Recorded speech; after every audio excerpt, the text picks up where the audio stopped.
Hey everyone, and welcome to another episode of Pathfinder, a podcast by Payload, the leading digital media company in the space industry. This week, we sit down with Saurav Shroff, the co-founder and CEO of Starpath. Starpath is an LA-based startup developing the infrastructure for lunar resource extraction. The company recently raised a $12 million seed round led by 8VC and Fusion Fund to build out a full-scale terrestrial demonstration of its system. We'll be talking about Saurav's vision, the Starpath business model, Starship, and much, much more. Let's get started. Saurav, welcome to the show. Thanks for having me. Appreciate it. This is exciting. We're big fans of the podcast. Thank you. I appreciate it. This is going to be a great episode. I noticed that there's a lot of movement behind you. Where are you right now? I am in Hawthorne. How about yourself? I am in New York, so not as exciting for space. Not as exciting for space, but exciting in many other ways. Absolutely. So, are you at your facility? I assume you're at your facility or your office, or. Yeah, this is our headquarters for now. We're thinking about changing it up, but for now we're in a 10,000 square foot facility. It's like 20% engineering as in offices, and then about 80% production floor. So we have manufacturing, build, test, everything behind us. And then everything engineering is like this wall forward. Awesome. Okay. Well, why don't we just start with what you're building? What is Starpath, and what is propellant? Why is propellant production off planet important? Let's start with the big questions first. Yeah. This is a great place to start. So Starpath, as you just alluded to, is building a off-planet propellant production factory for rockets, and that might be a lot to take in if you're not, in the industry. But I'll sort of describe it from first principles and all the way up. And I'll start with probably an analogy that's been thrown around a lot in the world of reusable rockets, and that's reusable airplanes. So obviously, it doesn't really make a lot of sense to take an airplane, like, for example, a 737, and fly it from where I am, LA, to where you are, New York, and then toss it out.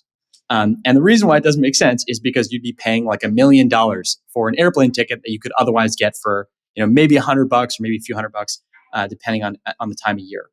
And the reason why is the reason why you can get that $100 ticket is because the airplane can refuel, fly back to SF, and do that over and over and over again. Unfortunately, the laws of physics sort of limit you from operating a spaceship in that regard. In between Earth and the Moon, or in between Earth and Mars. So laws of physics prevent you from making a spaceship that can travel between the surface of Earth and the surface of the Moon, for example, or the surface of Mars, for example, and back without refueling somewhere along the way.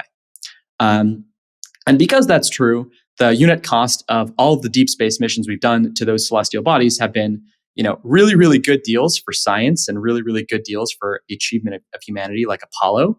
But really bad deals for commercial business. So, it's not a commercializable thing to spend $1 billion to send one or two people to the surface of the Moon.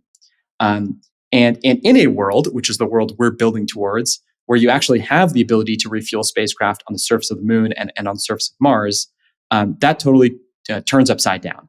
All of a sudden, you can operate a vehicle fully reusably, meaning without expending any part of the vehicle, or really any meaningful part of the vehicle, on a round trip, I should say, between the Earth and the Moon and between the Earth and Mars. And what that does is it gives you a similar unit economic benefit that you see between a plane ticket and a plane that we've never seen in the past. So why is propellant production on the Moon or Mars important? It's because it causes a categorical improvement in unit economics that enable you to do a whole host of things that were otherwise completely off the table, like, for example, tourism to the surface of the Moon, or building a city on Mars that's self-sustaining. So I want to hear a little bit about yourself. How did you end up starting this company? That's a good question. I get that one a lot. So I'll start with an interesting naivety that I once held. And that naivety is that I thought that, if something was obviously a good technology to make, a good deal for the human civilization or good business, that no matter how hard that technology was to make, somebody would be making it. And that it wasn't the job of the labor market, as in people who are engineers and excellent folks in other disciplines, to decide what we do. And the more that I've grown up, the more that I realized that this is in fact not true. And I think Starship is a perfectly good example of this being the case. We could have, if we put our minds to it, made a fully reusable launch vehicle in maybe the 70s. Obviously, we made Apollo during the 60s. So maybe 70s or early 80s, we could have had a vehicle that's as capable as hopefully Starship will be here in a few years. But technology does not just automatically improve. And this is not something that I knew to be true by default when I was, let's say, 15 or 18 or something like that. So how we came upon founding Starpath is actually as simple as I was looking for a job, knowing that you will never have a multi-planet, a real spacefaring civilization without a fully reusable transport architecture between the Earth and Mars or the Earth and the Moon. And that refueling on the surface of Mars is a critical component of that. I was looking for a job, knowing that was true, hoping that I could work on that technology. But because industry often doesn't take on challenges that it maybe could, that company didn't exist. So we decided to found it instead. We've been around for 2 years, and we're building technology at the fastest pace I've ever seen. I think we have a real good shot at success. And for any listener who might be scratching their head about your comment on having this technology that we hopefully will have soon in the 70s and 80s, I will actually add one point to that, which is I think many folks kind of forget that when von Braun helped build the Saturn V, he actually overbuilt it for its purpose and capabilities for the moon. And this is a commonly unknown fact, by the way, and I think sorry to interrupt, but no, go ahead. Very, very good fact, and you're totally right. Yeah, and we had plans to go to Mars and build a base by like 80s, right? This was like part of the plan, but oftentimes what happens in those situations and what helps technology stagnate is politics, and we lost political coordination here in the U.S. and public support for the space program, and it started to stagnate. So I actually don't disagree with you on your point on there's a lot of technology that we see today that we could have had much earlier if there was more coordination and interest to build it. So you mentioned we for a couple times. Like, tell me a little bit about how big is the team? I know you founded this company with someone else. Maybe tell us a little bit about the founding story, not from the perspective of like why you're doing it, but like how it all kind of came together, maybe. Well, it's a good question. We're about 15 people or so right now. We'll be growing to 20, maybe low 20s, in the next coming months. There's a co-founding team of 2. There's myself and our co-founder and CTO, Mihir. Mihir and I were roommates and good friends when we were interns at SpaceX. And after that, I called Mihir up on a fine afternoon, and I said, I have this crazy but possibly brilliant idea. Do you want to work on it in some sort of like semi full-time capacity where we're just sketching things out to make sure they're even possible? Like, okay, we have this idea, but we need to do the math to make sure it's possible. And he was like, yeah, of course. Like, loves doing that kind of thing. And after a little while of realizing that, okay, indeed, the thing that we are proposing we're going to build is both possible and hugely profitable, and I think most of all, impactful if it's successful. We decided to turn around, raise some financing, and turn it into a real company. And we've never looked back since. We have, as in the general startup story, encountered countless challenges along the way that we would never have expected back then. Right. Well, so you mentioned SpaceX. One thing I want to address, which is sort of the elephant in the room in terms of who would be a buyer of your propellant, and clearly it is most likely in today's world SpaceX.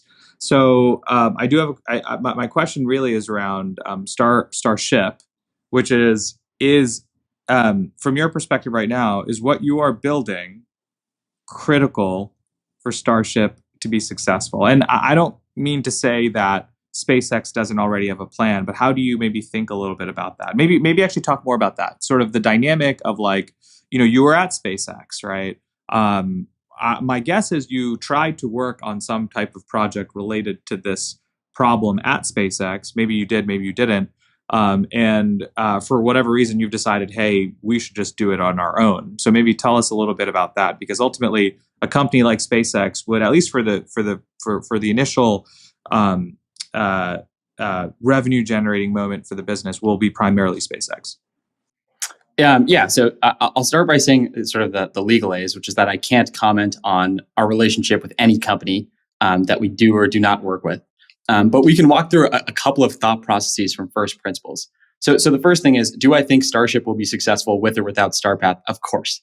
And the sort of the first thing that one needs to consider, or that that I consider when I think about SpaceX's business model from first principles, is that the primary revenue driver for Starship in the short term of, let's say, under 5 years is Starlink V2, which is an incredible product. And hopefully, when Starlink V2 comes to market, it brings in $10 billion plus of revenue for SpaceX over the whatever mid single digit billions of revenue that they're generating today, which is also incredible. But obviously, Starlink V2 is a step up. So from a business standpoint, if you look at what's the market for travel to the moon or Mars, financially speaking, and you compare that in the near term to what's the market for Starlink V2, well, Starlink V2 is bigger by a lot.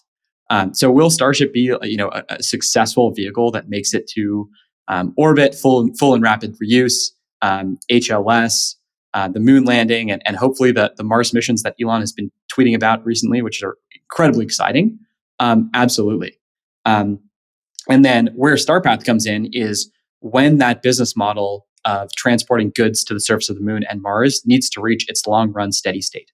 So, of course, SpaceX is capable of delivering on the objectives that NASA has laid out for example, HLS. I strongly hope and believe that SpaceX will be capable of delivering what they want to do for the Mars 2026 window. But the way we're thinking about the business is actually just one step further, which is how do we then, after that, solve for a future where flying, let's say, 1,000 ships to the moon a year, or 1,000 ships of any kind, whether it's a Starship or a similar vehicle produced by another manufacturer, or 1,000 ships to Mars every 26-month window, is economically viable. So the business model is based around, when SpaceX has their cost to orbit down to basically pennies on the dollar of what it is today, how do we then make sure that a business model where we're either sending, helium-3 mining machines to the moon, tourists to the moon, colonists or explorers to Mars, is an actual profitable business case where people who want to do that can at a price that they can afford. A long time ago, Elon presented I don't know if it was a visual or he just said it out loud, but an idea that there's an intersection or a Venn diagram of people who want to go to Mars and people who can afford it. And right now the overlap is 0 people or 1 people. And our goal is to think about how we make that overlap at least the base million people that I think is necessary for an exciting future. We have no doubts that SpaceX is going to be an incredible company, basically no matter what. They've proven that time and time again. We want to enhance the capability of their vehicle and build a business that's complementary to the technologies that they're building and not competitive. So if you go on Starpath's website, the first thing you see in fairly bold, big letters is mega scale propellant production, right? So which I assume is sort of in a way your vision statement. So in practical terms, what does that mean? What does mega scale propellant production mean? That's a phenomenal question. So I'll actually walk you through the reasoning from first principles, and we'll conclude that that's the right scale or the right starting scale together. So when we think about scale, we use a unit which is watts.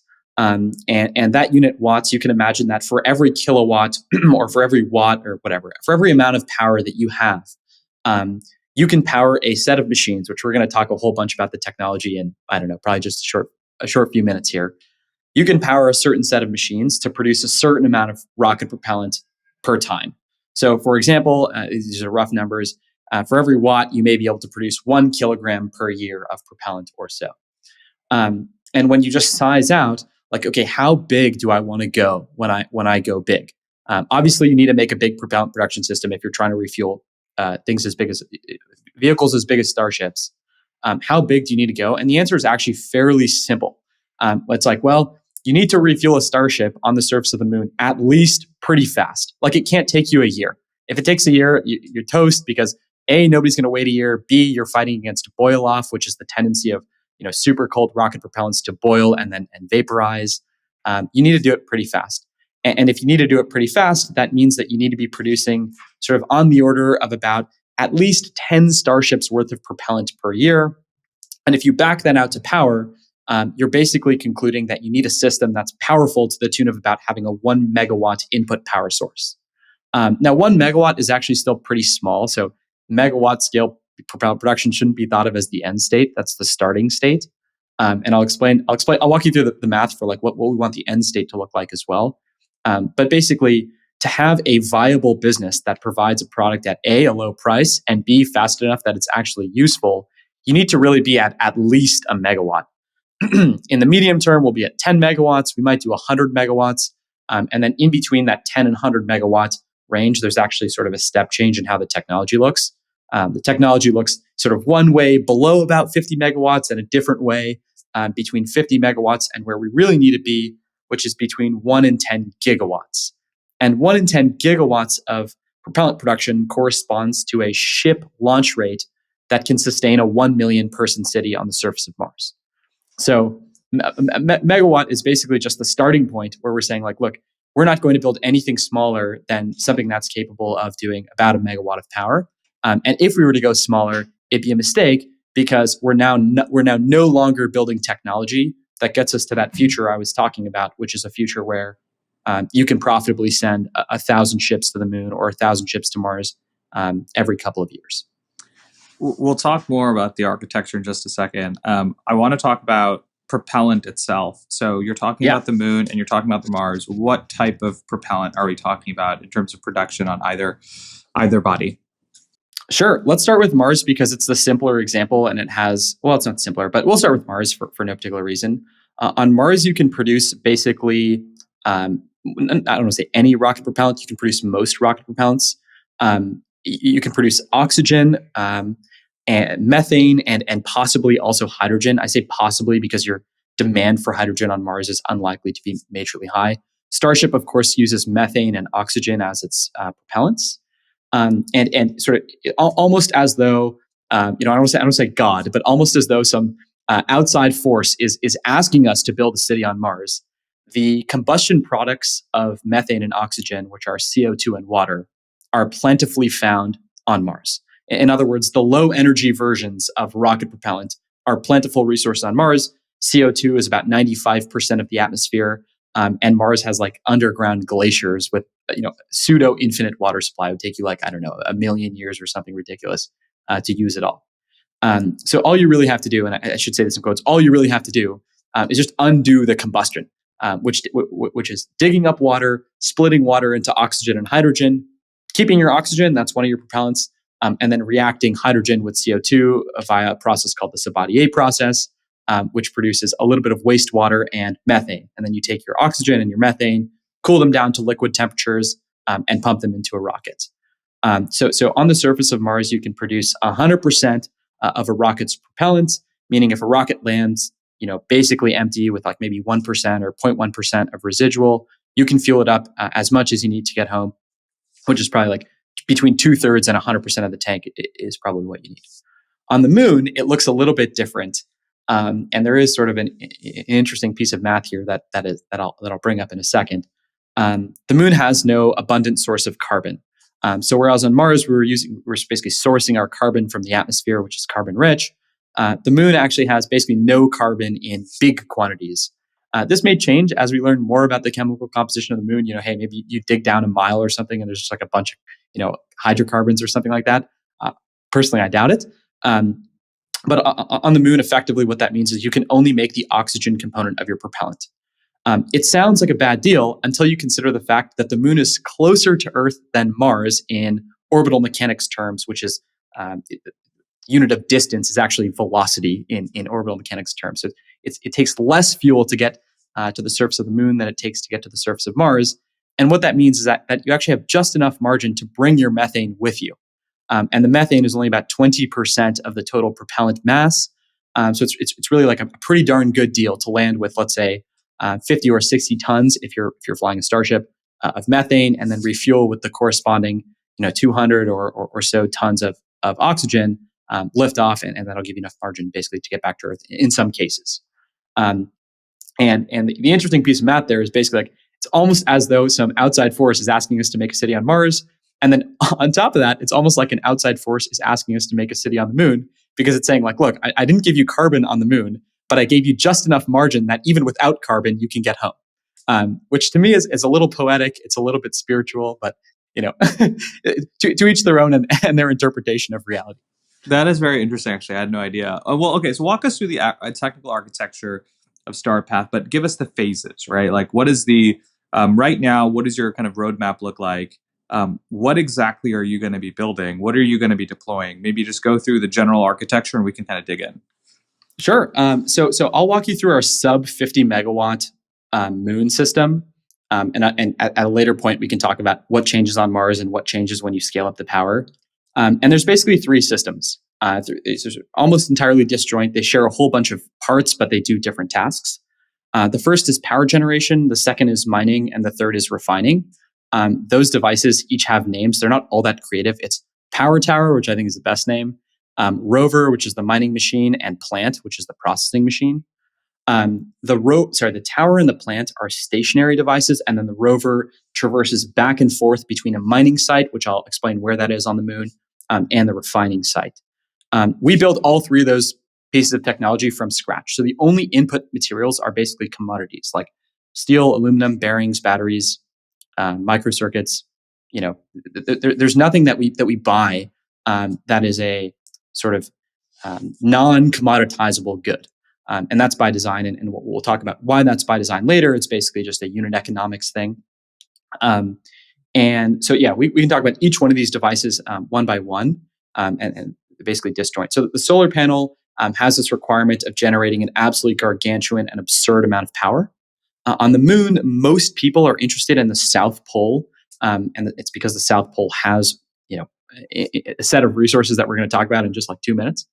And as a result, the sun is quite low in the horizon on the moon. So you can imagine, if this water bottle was the sun, and this is the moon, or this coconut water was the moon.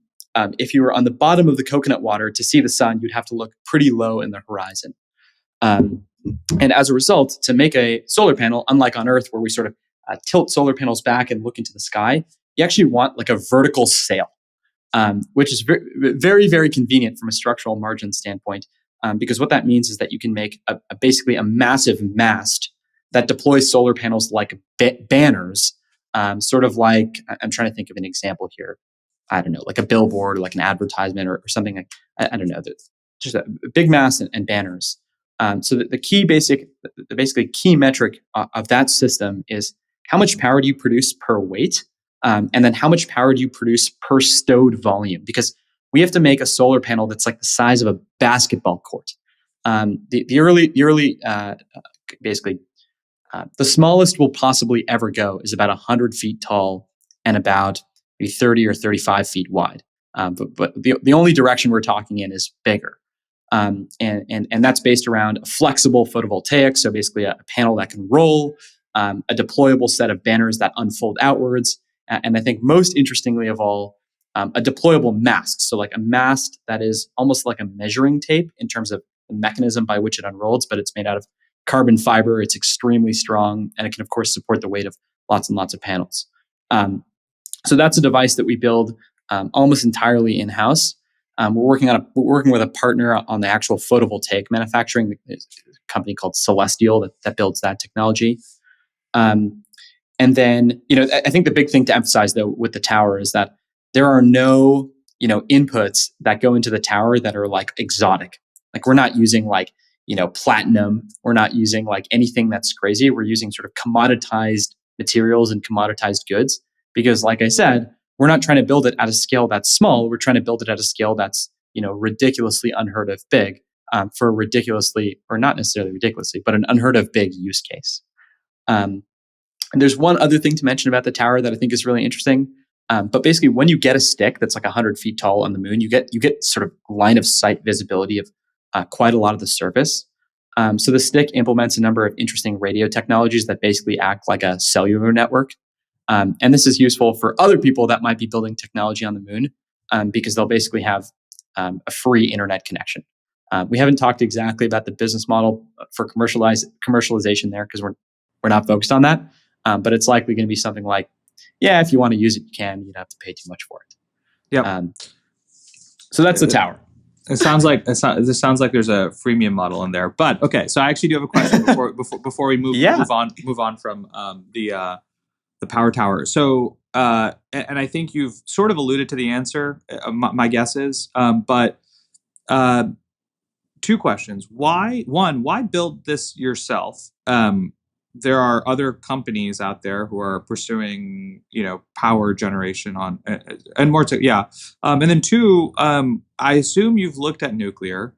This is an area where, obviously NASA is spending a lot of time on fission surface power. We actually had Lindsay Calden from NASA on our last episode. So just kind of curious, maybe let's talk about first why you're doing it yourself, and then two, have you thought or considered nuclear, which I assume yes, you have. The answer, okay, perfect. I'll answer it in order. So first thing is, why are we building technology ourselves? Why don't we just buy a vertically deployable solar array off the shelf? And the reason is because, and I encourage you, Mo, to go try and buy it. It's not really for sale. The device we're looking for, at the size we're looking for, at the power we're looking for, and at the performance numbers that we're looking for, is not something that you can buy. You can get close on some of the things, but you won't get close on all of the things. And the biggest thing that you'll have no shot at getting close on is cost. I don't want to reveal too many numbers because I might get myself in trouble. But when we talk about cost numbers with people who are in industry, they think we're joking. They're like, "You guys are kidding. Like that's a funny joke. Like, tell me what your real cost is." And we're like, no, these are real cost numbers that we're targeting. And the reason is the same reason as basically everything else I've said in terms of how we design the system. We're designing it for an unreasonably big use case. People have not thought about megawatt or 10 megawatt scale solar systems on the moon because they've never had a need or thought they had a need for a 1 megawatt or a 10 megawatt power generation system. And your per watt economics are extremely sensitive when you're talking about 10 million watts. You can't do $100 a watt because that's $1 billion. I don't want to have to go raise $1 billion. I don't have to go convince a customer to give me $1 billion. I don't want to ever see $1 billion until Starpath exits. And so that's effectively the reason. Now let's talk about nuclear. If I've answered your question, we can talk about nuclear. I hinted at nuclear earlier without using the word. That's the transition you see in terms of when you go above 50 megawatts, you really want to start thinking about nuclear. Before 50 megawatts, why do you want to use solar and why not just go straight to nuclear? Phenomenal question. It's because the timeline and dev cost associated with getting a 10 megawatt or 1 megawatt solar system are actually pretty darn feasible.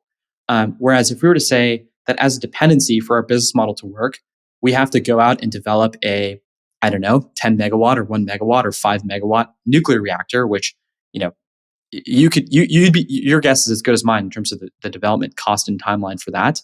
Our probability of success would simply be lower. So cost, timeline, dev cost as an upfront capital expenditure and timeline are the two reasons why our initial systems are based on solar.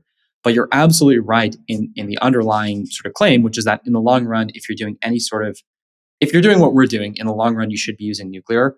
And we have our eyes on a lot of companies that are building that technology. And we also have our eyes on a possible internal program that says, all right, guys, we need a 100 megawatt or a 10 megawatt nuclear reactor.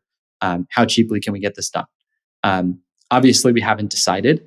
But in the long run, I would be extremely shocked if Starpath is doing servicing, let's say, 500 starships a year or 500 vehicles a year and not using nuclear power as the input power source. Got it. Okay. Makes sense.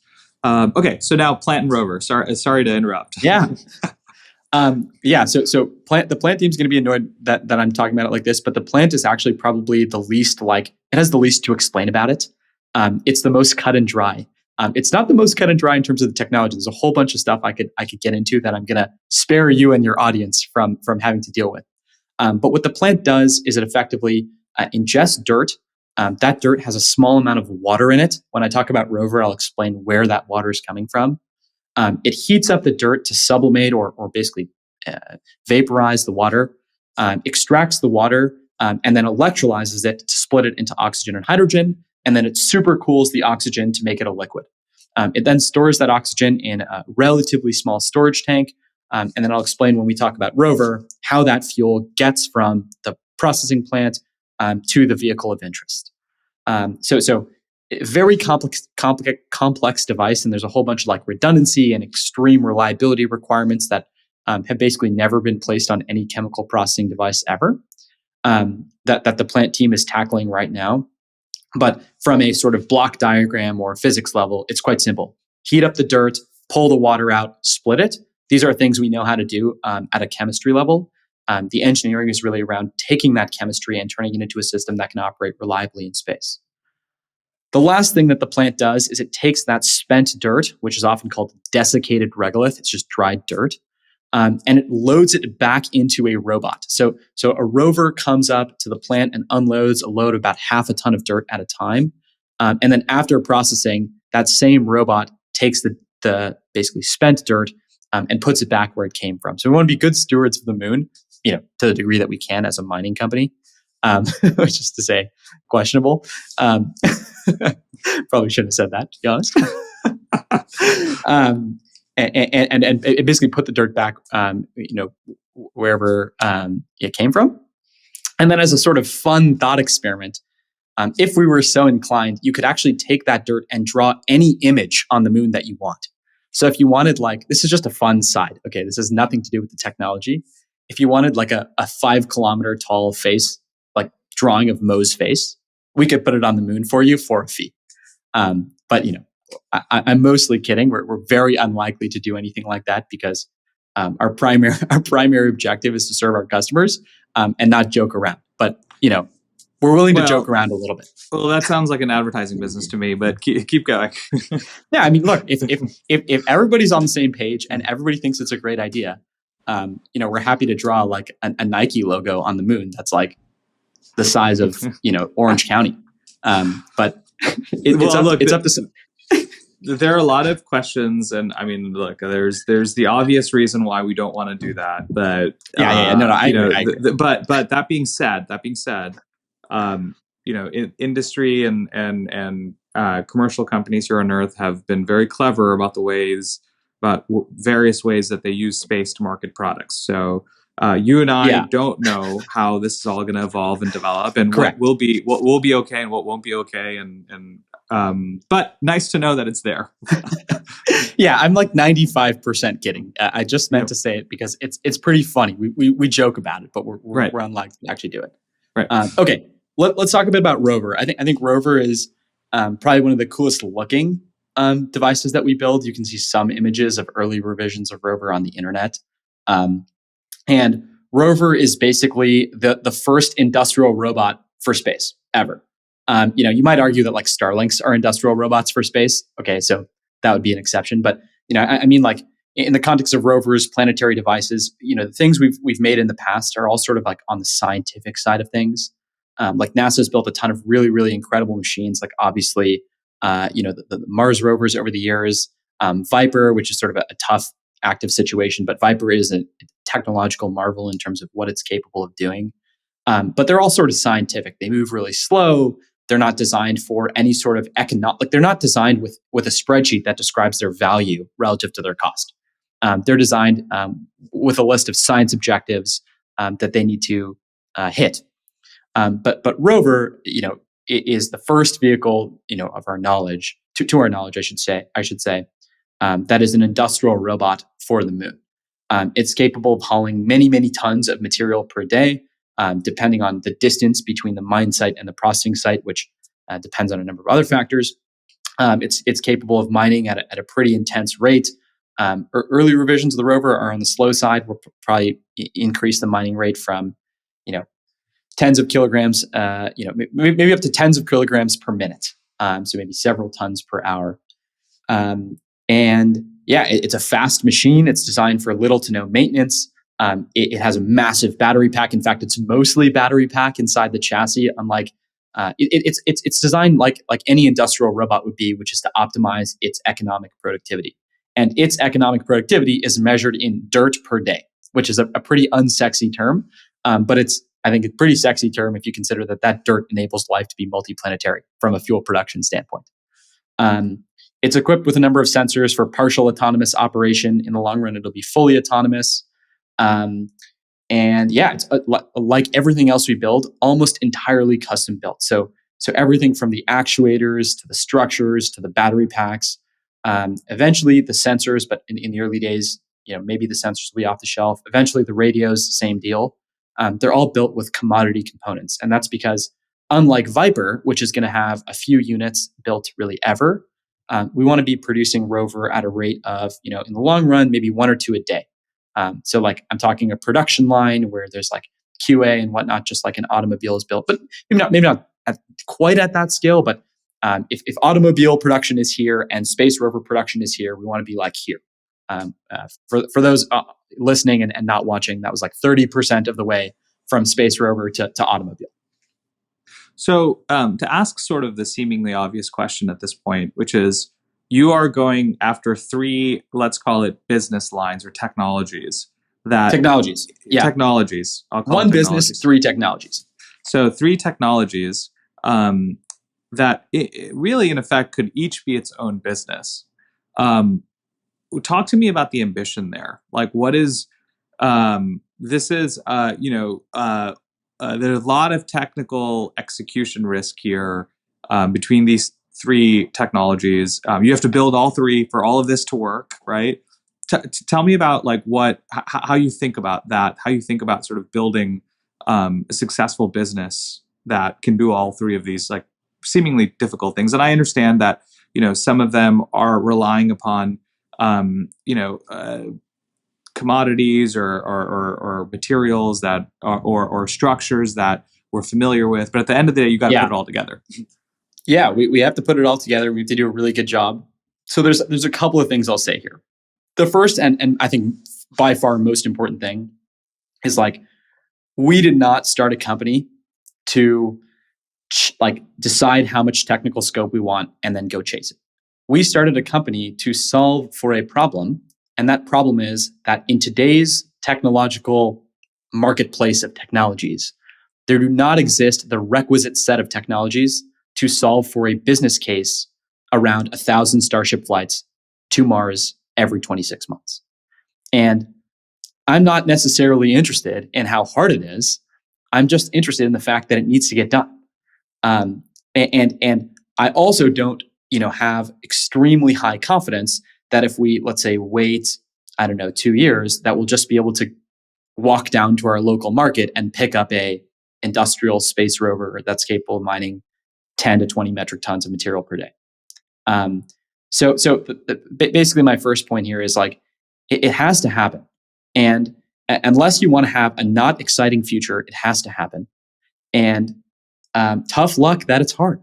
And that tough luck's on us. Like tough luck that it's hard to me and the rest of our team who works tirelessly to make the technology real. That's the first thing I'll say. The second thing I'll say is, for those who doubt our capability to execute, I encourage you to come by. A lot of the technologies that I'm talking about are not, concepts on paper or in CAD. I mean, many of them are, as in the next revisions, are all in CAD. They exist in the real world. And watching, for example, Rover 9, which is our 9th terrestrial prototype of Rover, operate for hours on end, is definitely a confidence-inspiring factor when you evaluate the technical risk. And then possibly the third thing I'll say is that rocket companies, for whom I have immense respect, all the rocket companies working hard to make rockets, have it worse. As in, there are more disjoint technologies, disjoint meaning technically disjoint, as in 2 completely different engineers build them on a rocket than there are on our system. And the idea of a company taking on that much technical scope has been proven to have a possible success outcome time and time again in the past. Ours just comes in under 3 names, as in our rocket has 3 parts, and so it really sounds super complicated. But all the systems share a whole bunch of componentry. The avionics is effectively identical across the board.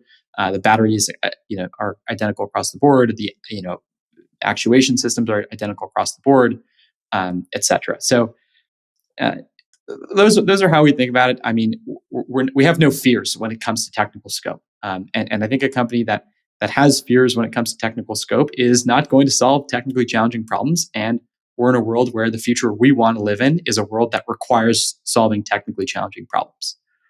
Basically, the question is, do you want a city on Mars?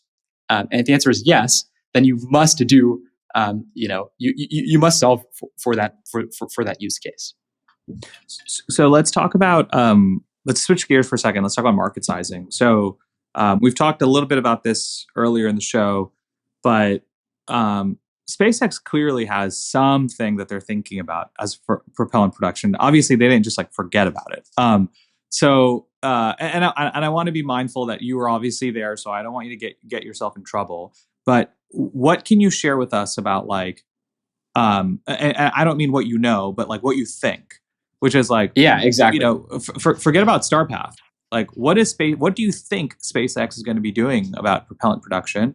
And do you think that poses a challenge or a friction point to your business, or are you taking? Well, actually, I don't want to put words in your mouth. I'll just I'll turn it over to you. Yeah, I mean, I really only have one opinion on this topic, and it is that we will bring a product to market at such a remarkably compelling price that it just won't even be a question for anybody who's interested in our offering to build it themselves. They'll think to themselves, these guys are such honest businessmen in terms of pricing that I'm not even considering it. And in aerospace, mind you, the reason why companies vertically integrate, and I don't want to be too out of pocket here, is because dishonest pricing about how expensive things are to make is commonplace when working with the government. And when you're selling half to the government and half to, Mo and half to Saurav, commercial customers, then why would you sell it to them for 100 times less than you're selling it to the government? So in aerospace, it's the norm that companies bring products to market at absurd prices. We know that doesn't fly because we're not interested in a future where you're sending 2 ships to the moon. We're interested in a future where 1,000 ships to the moon, like I've said probably 2 or 3 times, and I feel bad about repeating now, so sorry. We're interested in a future where extreme scale is possible. So the only future I see in terms of market sizing is the product price should be so compelling that it just doesn't even make any sense. And I can actually describe to you in non-numeric but categorical terms how compelling that is.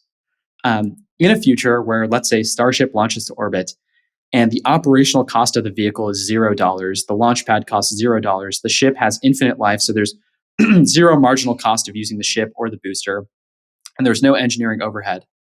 The best case cost you could have to get a Starship to the surface of the moon is based on a first principles calculation of the commodity cost of the input propellants you expend in order to do so. In our envisioned future, the price of refueling a Starship with propellant on the moon is less than the long-run best case commodity cost of propellant on Earth if you assume that the company that's operating that vehicle has no employees, no expenses, no launch pad, no wear and tear, no regulatory overhead, no food, no water, no electricity bill, no nothing. You just assume that it's a black box that takes in propellant and turns it into a ship that lands on the moon. No production cost of vehicles. And in that world, we're simply not worried about a future where businesses are like, oh man, like this supplier, like, come on, like we don't want to buy from this supplier because the price is too high. Like we're not interested in that future because it's bad for our business. And the reason it's bad for our business is because our business is only $1 billion, $10 billion company at the scales that I described. And hey, maybe SpaceX is $1 trillion company at those scales, which I certainly hope is true. Who else? Who else do you think is a customer? That's a good question, and it depends a lot on how some of the companies shake out in terms of the technology that they're developing. Obviously, Blue Origin is making really, really strong strides to try to get New Glenn to orbit this year. It's my understanding that the fully reusable second stage version of New Glenn, which could compete with Starship, is a public development program, as in like it's public knowledge that they're developing it. So that's definitely a potential avenue.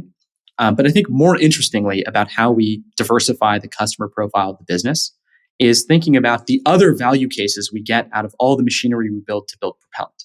So when you build a propellant production plant on Mars, you also have, you can also bleed off a little bit of oxygen to feed a habitat. You can, bleed off a little bit of power to power any other industrial process or a habitat.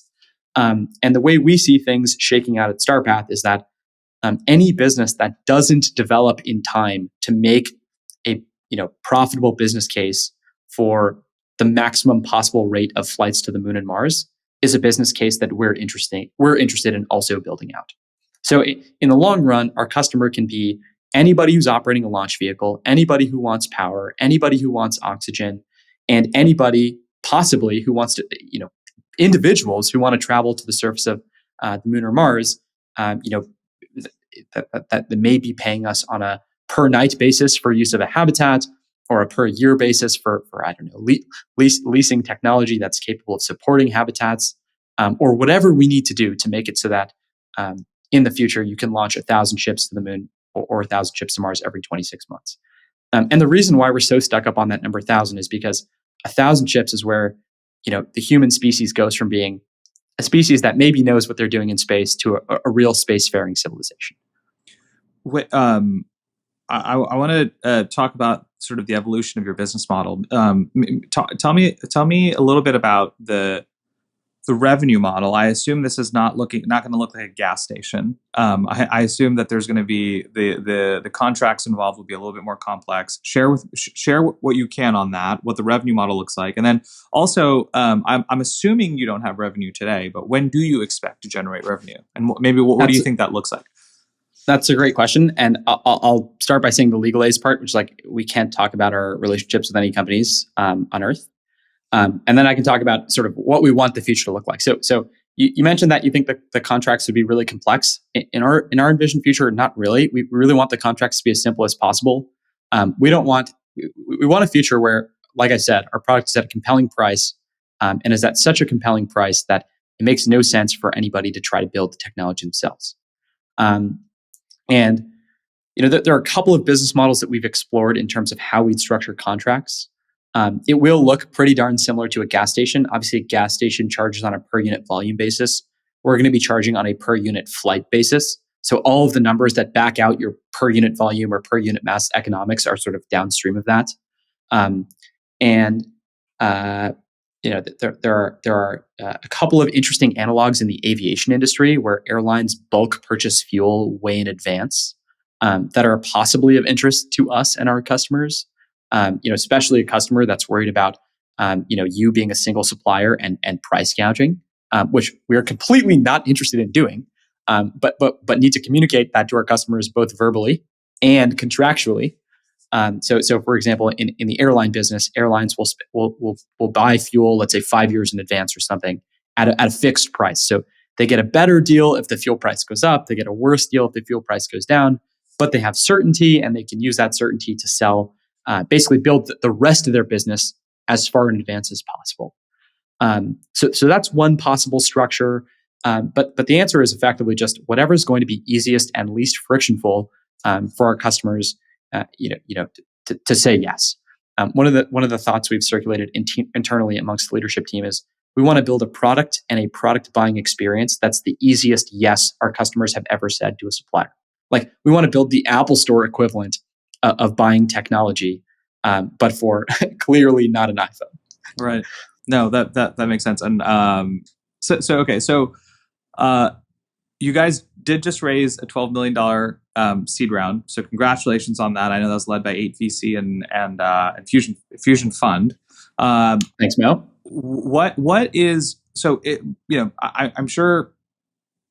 Maybe talk a little bit about the process. Like, was it difficult to convince investors of what you're doing and building, and how you did that? And then maybe talk about like during that process, like what are the common misconceptions from investors around your business that kind of came up where you were like, man, like if you spent just 10 minutes looking at this, like this is not the question to be asking right now. Any misconceptions that you sort of felt like you had to address during the seed round, or like just an investor listening to the show, you're like, hey, by the way, I hear this all the time. Don't be that person that brings this up because here's the answer to it.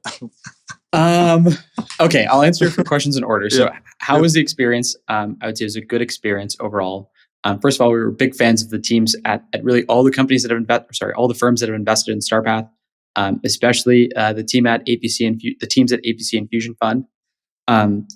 I would say that if you took a look at, if you basically worked out the economics on a spreadsheet, with an optimistic view of the future of our ability to launch basically rockets into orbit and to, other into space, you would be fairly quickly convinced that Starpath is a good business to build if you think the team is technically capable.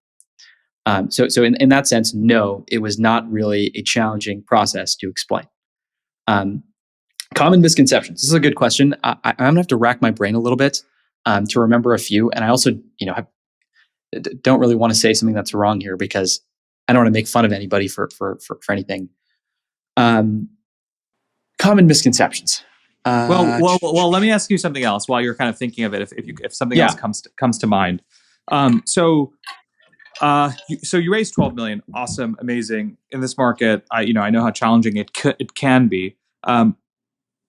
I don't want to ask for an exact number because I know you're not going to give it.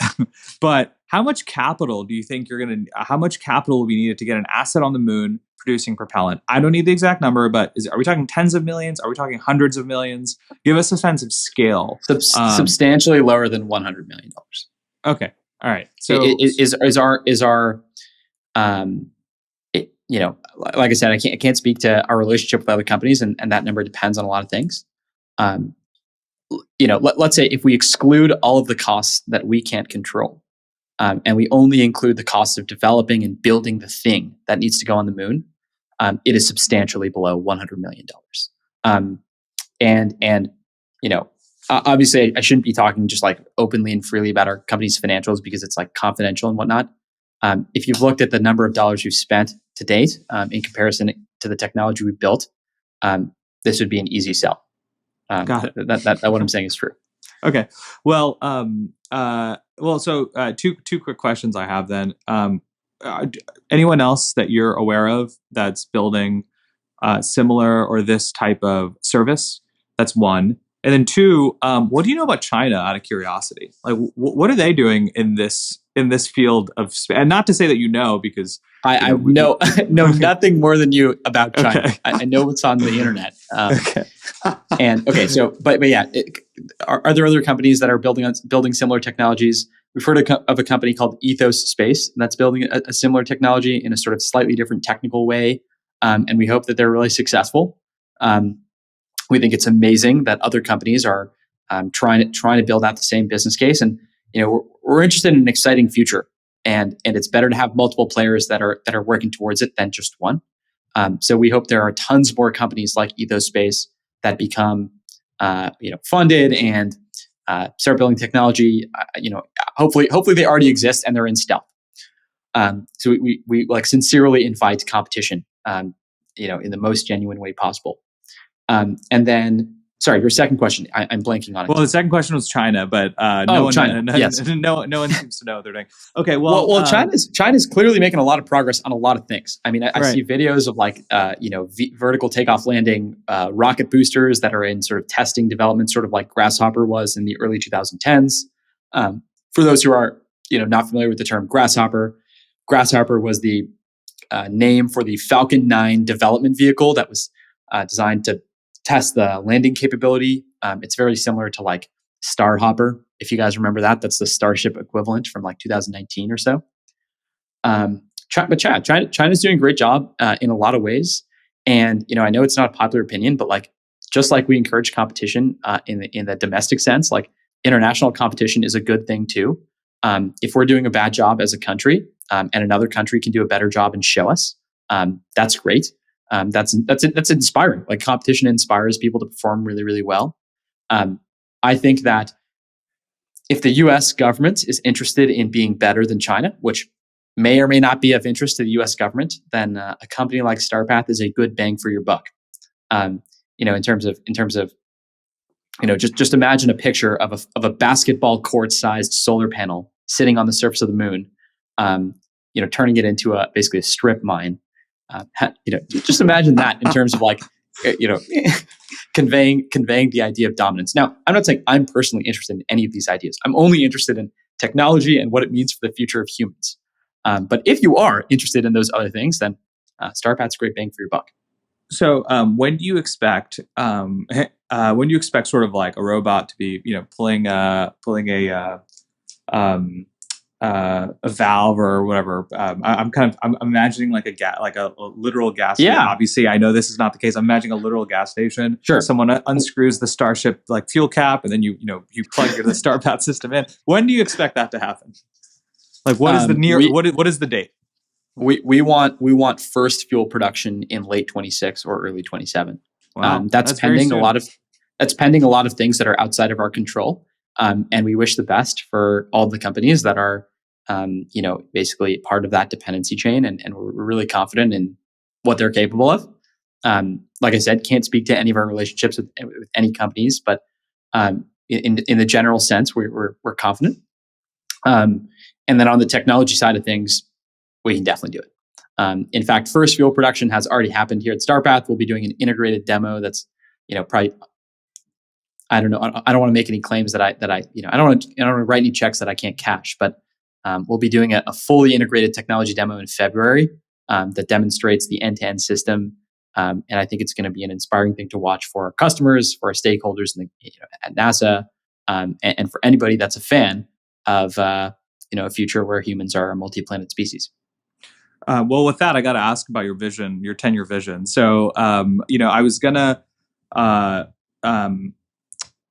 so I wanted to ask about sort of, what is the economic reason that we need to go to the moon and Mars? But that actually probably deserves its own episode. So why don't we talk instead? And feel free to weave in any of that if you'd like into your answer. But what is your kind of long-term vision for Starpath, and also what you think all of this looks like? I know you've alluded to it a number of times throughout the episode, but sort of in a few minutes, what is the long-term vision of the business? What do you think it looks like?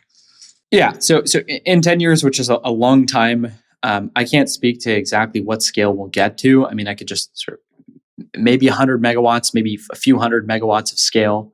Obviously pending that solar to nuclear change, et cetera. But really, in terms of what does it look like for humans? I think the most inspiring thing I could say here that's still true is that in 10 years' time, I want a child to never know a moon that doesn't have lights on the bottom.